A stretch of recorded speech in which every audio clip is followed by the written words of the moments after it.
Gautam Buddha story in Hindi. Gautam Buddha की कहानियां। Gautam Buddha story in Hindi. Gautam Buddha की शिक्षाप्रद कहानियां हमें यह सिखाती हैं कि जीवन में अगर हमें सफल होना है तो हमें अपने जीवन से अहंकार और घमंड जैसी भावनाओं को निकाल देना चाहिए और सदा दूसरों की सेवा करने की मार्ग पर चलना चाहिए। गौतम बुद्ध की सीख हमेशा हमें सही मार्ग दिखती है और इन बातों का पालन कर कर हम अपने जीवन में दुख से मुक्ति पाकर जीवन में खुशी प्राप्त कर सकते हैं। गौतम बुद्ध एक बार एक गांव के पास से गुजर रहे होते हैं। तभी अचानक गौतम बुद्ध को प्यास लगी तो उन्होंने अपने एक शिष्य से कहा कि हम इस पेड़ीएच के नीचे रुकते हैं, तुम जाकर गांव का जो तालाब है वहां से पानी भरकर इस घड़ीसे में लेकर आ जाओ।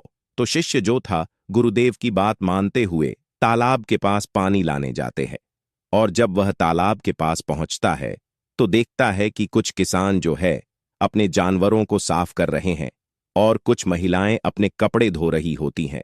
तभी वह समझ जाता है कि तालाब का पानी गंदा है और शिष्य को समझ में नहीं आया कि इतना गंदा पानी गुरुदेव के लिए लेकर कैसे जाऊं।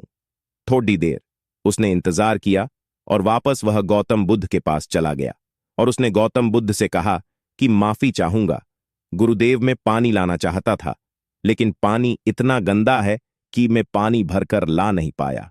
गौतम बुद्ध ने उस शिष्य से कहा कि हम सब यही आराम कर लेते हैं, थोड़ी देर तुम भी आराम कर लो। और आधे घंटे के बाद गौतम बुद्ध ने फिर उस शिष्य से कहा कि तुम जाओ और तालाब से इस गड्ढे में पानी भरकर ले आओ। जब वो शिष्य तालाब के पास पहुंचता है और देखता है कि तालाब की जो मिट्टी थी वह नीचे बैठ चुकी है और पानी साफ हो चुका है।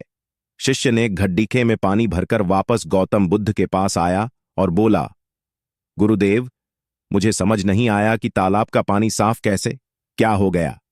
तभी गौतम बुद्ध ने शिष्य से कहा, यह बात मैं तुम्हें समझाना चाहता था कि जिस तरह तालाब का पानी आधे